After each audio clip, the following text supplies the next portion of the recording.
ನಮಸ್ಕಾರ ವೀಕ್ಷಕರೇ, ಜಿಟಿವಿ ಕನ್ನಡಕ್ಕೆ ಸ್ವಾಗತ. ನಾನು ಮನೀಷಾ ಪಾಟೀಲ್. ವಿಜಯಪುರ ನಗರದಲ್ಲಿ ನಡೆದ ಸಂತ ಸೇವಾಲಾಲ್ ಜಯಂತ್ಯೋತ್ಸವ ಹಾಗೂ ಜಿಲ್ಲಾ ಮಟ್ಟದ ಸಮಾವೇಶಕ್ಕೆ ಜ್ಯೋತಿ ಬೆಳಗಿಸುವ ಮೂಲಕ ಚಾಲನೆ ನೀಡಿದ ಸಿಎಂ ಕುಮಾರಸ್ವಾಮಿ ಬಳಿಕ ಮಾತನಾಡಿ, ಅವರು ಸಂತ ಸೇವಾಲಾಲ್ 18-19ನೇ ಶತಮಾನದಲ್ಲಿ ಅವರು ಕೊಟ್ಟ ಕೊಡುಗೆ ಅಪಾರ.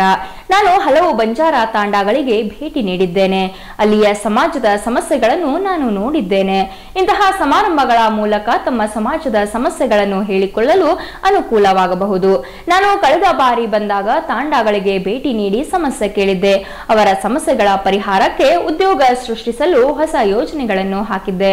ಅದನ್ನು ಅನುಷ್ಠಾನಕ್ಕೆ ತರುವಂತೆ ಜಿಲ್ಲಾಧಿಕಾರಿಗಳಿಗೆ ಹಾಗೂ ಶಾಸಕ ದೇವಾನಂದ್ ಚವ್ಹಾಣ್ ಅವರಿಗೆ ತಿಳಿಸಿದ್ದೆ. ಅದರ ಕಾರ್ಯರೂಪಕ್ಕೂ ಅವರ ಕಾರ್ಯ ಪ್ರವೃತ್ತರಾಗಿದ್ದಾರೆ. ಬಂಜಾರ ಸಮುದಾಯದ ಜನ ಮುಗ್ಧರು. ನಿಮ್ಮ ಮುಗ್ಧತೆಯನ್ನು ನಾವು ದುರುಪಯೋಗ ಪಡಿಸಿಕೊಂಡಿದ್ದೇವೆ ಎಂದೆನಿಸುತ್ತದೆ. ನಿಮ್ಮ ಸಮಾಜದಲ್ಲೂ ಕೂಡ ಹಲವು ಮುಖಂಡರಿದ್ದಾರೆ. ಅವರೊಂದಿಗೆ ಚರ್ಚಿಸಿ ಬಂಜಾರ ಸಮುದಾಯ ಹೇಗೆ ಅಭಿವೃದ್ಧಿ ಮಾಡಲು ಸಾಧ್ಯ ಎಂದು ನನಗೆ ತಿಳಿಸಿ. ಸರ್ಕಾರದ ಬಳಿ ಯಾವುದೇ ಹಣದ ತೊಂದರೆ ಇಲ್ಲ. ಸಮಾಜದ ಅಭಿವೃದ್ಧಿಗೆ ಹೊಸ ಯೋಜನೆ ರೂಪಿಸಿಕೊಡುವೆ ಎಂದರು.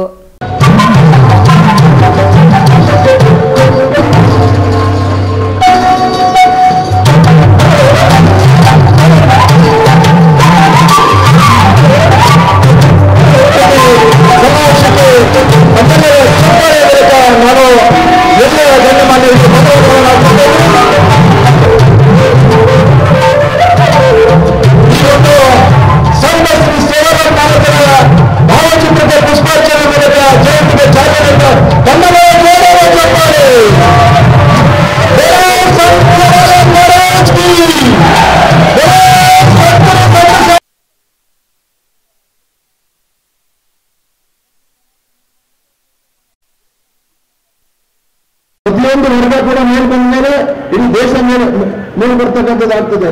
ಈ ದೃಷ್ಟಿಯಿಂದ ನೀವು ಕೆಲಸ ಮಾಡಬೇಕು. ನನಗೆ ವಿಶೇಷವಾಗಿ ಕರೆಸಿ ನಿಮ್ಮ ಜೊತೆಯಲ್ಲಿ ಮಾತನಾಡೋ ಅವಕಾಶ ಮಾಡಿಕೊಟ್ಟಿದ್ದಕ್ಕೆ ಧನ್ಯವಾದಗಳು. ಮತ್ತು ಇದೇ ರೀತಿ ನಾವು ಎಲ್ಲರನ್ನೂ ಕೂಡ ಸೇರಿಸಿಕೊಂಡು ಯಾರಿಗೂ ಕೂಡ ಅನ್ಯಾಯ ಉದ್ದೇಶಿಸಿ ಇಲ್ಲಿವರೆಗೂ ಮಾತನಾಡುವಂತಹ ಸನ್ಮಾನ ಶ್ರೀ ದಿನೇಶ್ ಗುಂಡೂರಾವ್ ಸಾಹೇಬರಿಗೆ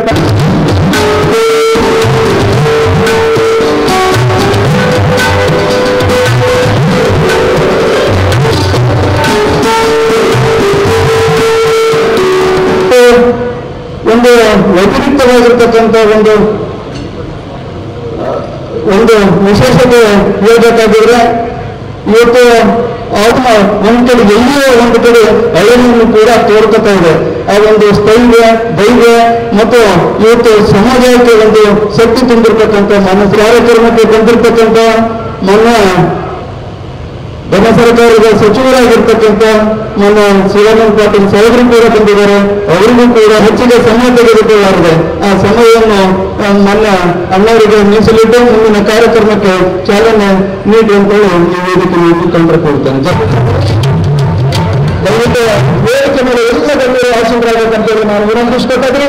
ದಯವಿಟ್ಟು ತಾವು ಅಲ್ಲಿ ನಿಂತಂತವರು ಜನರು ತಮಗೆ ವಿನಂತಿಸ್ತಾರೆ. ಬಂಜಾರ ಸಮಾಜದ ಒಬ್ಬ MLA ಮಾಡಿ ಆನಂತರ ಅವರಿಗೆ ಇರತಕ್ಕಂಥ ಒಂದು ಶಿಕ್ಷಣ ಸಿಗಲು ಇಚ್ಛೆ ಪಡ್ತಾರೆ. ಅದರ ತಾಯಿ ಹೃದಯ ಕರಳಿನವರಾಗಿರ್ತಕ್ಕಂಥ ಮನಸ್ಸರಿ ಕುಮಾರಣ್ಣವರು ಒಂದು ಬಂಜಾರ ಸಮುದಾಯದ ಮೇಲೆ ಇಟ್ಟಿರುತ್ತ ಅವರಿಗೆ ಗೌರವ ಒಂದು ಸನ್ಮಾನವನ್ನು ನಡೆಸಿಕೊಳ್ಳಬೇಕೆ ನಾನು ಕೇಳ್ತೇನೆ. ತಮಗೆ ಜೋರಾಗಿ ಕೊಡಿ.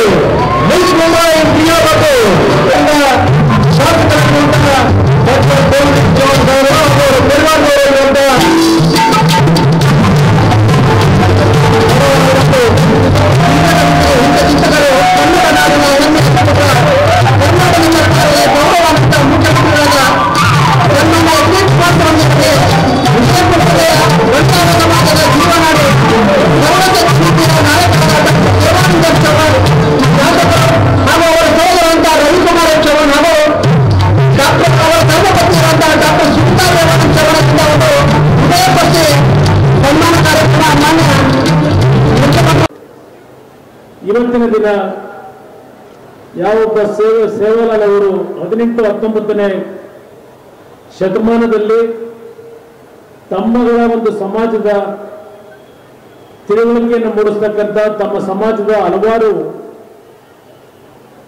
ಮುಗ್ಧ ಮನಸ್ಸನ್ನು ಬದಲಾವಣೆ ಮಾಡಿ ಸಮಾಜದ ಮುಖ್ಯವಾಹಿನಿಗೆ ತರತಕ್ಕಂಥ ನಿಟ್ಟಿನಲ್ಲಿ ಈ ಸಂತ ಶ್ರೀ ಸೇವಾಲಾಲ್ ಮಹಾರಾಜರು ಕೊಟ್ಟಂತ ಕೊಡುಗೆ ಏನಿದೆ, ಬಹುಶಃ ಅವರ ಒಂದು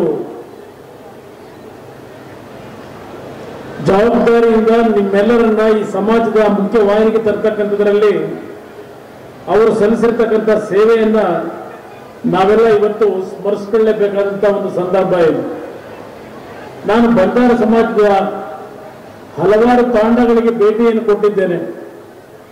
ನಿಮ್ಮ ಬಡತನ ಮತ್ತು ನಿಮ್ಮ ಒಂದು ಶೈಕ್ಷಣಿಕವಾಗಿ ಹಿಂದುಳಿವಿಕೆ ಇರತಕ್ಕಂಥದ್ದು, ತಮ್ಮ ಒಂದು ಪರಿಶ್ರಮಗಳನ್ನು ನಾನೇನು ಗಮನಿಸಿದ್ದೇನೆ. ಇವತ್ತು ಈ ರೀತಿಯ ಒಂದು ಕಾರ್ಯಕ್ರಮಗಳ ಮುಖಾಂತರ ನಿಮ್ಮ ಸಮಾಜದ ಒಂದು ತಿಳುವಳಿಕೆಯನ್ನು ಮೂಡಿಸ್ತಕ್ಕಂಥ, ತಮ್ಮ ಸಮಾಜದ ಹಲವಾರು ನ್ಯಾಯಯುತವಾದಂಥ ಸಮಸ್ಯೆಗಳಿಗೆ ಪರಿಹಾರವನ್ನು ಕೊಡ್ತಕ್ಕಂಥ ನಿಟ್ಟಿನಲ್ಲಿ ರಾಜಕೀಯ ಮುಖಂಡರುಗಳ ಗಮನವನ್ನು ಸೆಳೆಯತಕ್ಕಂಥದ್ದಕ್ಕೆ ಬಹುಶಃ ಈ ರೀತಿಯ ಒಂದು ಕಾರ್ಯಕ್ರಮಗಳಿಂದ ತಮ್ಮ ಸಮಾಜಕ್ಕೆ ಅನುಕೂಲಗಳಾಗಬಹುದು ಅಂತಕ್ಕಂಥದ್ದು ನನ್ನ ಅಭಿಪ್ರಾಯ. ನಾನು ಇತ್ತೀಚೆಗೆ ಬಿಜಾಪುರಕ್ಕೆ ಬಂದಾಗ ತಮ್ಮ ಒಂದು ತಾಂಡಾಗೆ ಭೇಟಿ ಕೊಟ್ಟಿದ್ದೆ. ನಾನು ಮದಬಾವಿ ತಾಂಡ ಅಂತಕ್ಕಂಥದ್ದು ಏನಿದೆ, ನಾನು ಚುನಾವಣೆಯ ಸಂದರ್ಭದಲ್ಲಿ ಬಿಜಾಪುರಕ್ಕೆ ಬಂದು ಕೊಪ್ಪಳ ಜಿಲ್ಲೆಗೆ ಮಾರನೇ ದಿವಸ ನಾನು ಪ್ರವಾಸದಲ್ಲಿದ್ದೆ. ಅವತ್ತಿನ ಸಂದರ್ಭದಲ್ಲಿ ನಿಮ್ಮ ಒಂದು ತಾಂಡದ ಹಲವಾರು ಕೂಲಿ ಕೆಲಸಕ್ಕೋಸ್ಕರವಾಗಿ ಪ್ರಯಾಣವನ್ನ ಮಾಡತಕ್ಕಂಥ ಸಂದರ್ಭದಲ್ಲಿ ಸುಮಾರು 19 ಜನ ಅಪಘಾತದಲ್ಲಿ ಮರಣ ಹೊಂದಂತ ಘಟನೆಯನ್ನ ನಾನು ಗಮನಿಸಿದ್ದೇನಿದೆ. ಮುಖ್ಯಮಂತ್ರಿ ಆದ ನಂತರ ಬಿಜಾಪುರಕ್ಕೆ ಬಂದಾಗ 4 ತಿಂಗಳ ನಂತರ ಒಂದು ತಾಂಡಾಗೆ ನಾನು ಭೇಟಿ ಕೊಟ್ಟಂಥದ್ದನ್ನ ಇವತ್ತು ಸ್ಮರಿಸಿಕೊಳ್ಳಲಿಕ್ಕೆ ಬಯಸ್ತೇನೆ. ಅವತ್ತು ಒಂದು ಗ್ರಾಮಕ್ಕೆ, ಮದಬಾವಿ ಗ್ರಾಮಕ್ಕೆ ನಾನು ಭೇಟಿ ಕೊಟ್ಟಾಗ ಅಲ್ಲಿಯ ಸಮಸ್ಯೆಗಳನ್ನು ನಾನು ಕಣ್ಣಾರೆಗೆ ನೋಡಿದ್ದೇನೆ. ನಮ್ಮ ಜಿಲ್ಲಾಧಿಕಾರಿಗಳಿಗೆ ಒಂದು ಸೂಚನೆಯನ್ನು ಕೊಟ್ಟೆ. ಈ ಒಂದು ತಾಂಡಗಳಲ್ಲಿ ಇರ್ತಕ್ಕಂಥ ಬಂಜಾರ ಸಮಾಜ ಇರಲಿ, ಯಾವುದೇ ಸಮಾಜಗಳಿರಲಿ, ಅವರಿಗೆ ಒಂದು ಹಳ್ಳಿಯಲ್ಲೇ ವೃತ್ತಿಯನ್ನು ಮಾಡ್ತಕ್ಕಂಥದ್ದಕ್ಕೆ, ಕೆಲವು ಯೋಜನೆಗಳಿಗೆ ಚಾಲನೆಯನ್ನು ಕೊಡ್ತಕ್ಕಂಥದ್ದಕ್ಕೆ, ಕೆಲವು ಪ್ರಪೋಸಲ್ಗಳನ್ನು ತರಬೇಕು ಅಂತಕ್ಕಂಥ ಸೂಚನೆಯನ್ನು ಕೊಟ್ಟಿದ್ದೆ. ನಮ್ಮ ದೇವಾನಂದ ಚೌಹಾಣ್ ಅವರ ಮುಖಾಂತರ ಅವತ್ತು ನಾನು ತಾಂಡಾಗೆ ಬಂದೆ. ಆ ಸಣ್ಣ ಇನ್ನು ಪಾಕ್ ಉಗ್ರರ ನೆಲೆಗಳ ಮೇಲೆ ಭಾರತೀಯ ವಾಯುಸೇನಾ ದಾಳಿ ಕುರಿತು ಭಾರತೀಯ ಯೋಧರು ಅವರ ಕೆಲಸ ಮಾಡುತ್ತಿದ್ದಾರೆ. ಯೋಧರು ಹೋರಾಟ ಮಾಡಿ ದೇಶದ ರಕ್ಷಣೆ ಮಾಡುತ್ತಿದ್ದಾರೆ. ನಾವು ಇಲ್ಲಿ ಕುಳಿತುಕೊಂಡು ಚರ್ಚೆ ಮಾಡುವುದು ಸರಿಯಲ್ಲ. ಇದರಿಂದ ಯೋಧರಿಗೆ ಏನೂ ಕೊಟ್ಟಂತಾಗಲ್ಲ. ಗಡಿಯಲ್ಲಿ ನಿಂತು ದೇಶ ರಕ್ಷಣೆ ಮಾಡುವ ಸೈನಿಕರಿಗೆ ಎಲ್ಲರೂ ಒಗ್ಗಟ್ಟಾಗಿ ಬೆಂಬಲಿಸಬೇಕು. ದೇಶದ ರಕ್ಷಣೆ ನಿಜವಾಗಿ ಮಾಡುವವರು ಗಡಿಯಲ್ಲಿ ನಿಂತ ಸೈನಿಕರು ಎಂದರು. ಪಾಪ ಯೋಧರು ಅವರು ಜೀವತೆತ್ತು ಅವ್ರು ಮಾಡೋರು ಮಾಡ್ತಾರೆ, ಅವ್ರು ಹೋರಾಟ ಮಾಡಿ ದೇಶದ ರಕ್ಷಣೆ ಮಾಡ್ತಾರೆ. ಇಲ್ಲಿ ನಾವು ಕೂತ್ಕೊಂಡ್ಬಿಟ್ಟು ಅದ್ರ ಬಗ್ಗೆ ಪರ ವಿರೋಧ ಚರ್ಚೆ ಪ್ರತಿನಿತ್ಯ ಮಾಡ್ಕೊಂಡು ಕೂತ್ಕೊಳ್ಳೋದ್ರಿಂದ ಯೋಧರಿಗೆ ನಾವೇನು ಕೊಟ್ಟಾಗಲ್ಲ.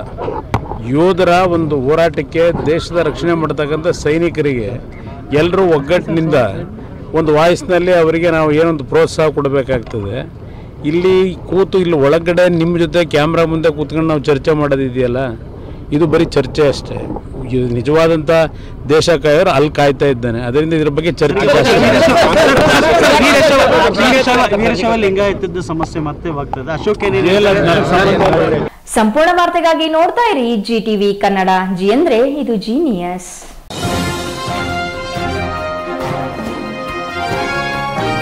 ಇದು GTV ಕನ್ನಡದ ಕೊಡುಗೆ.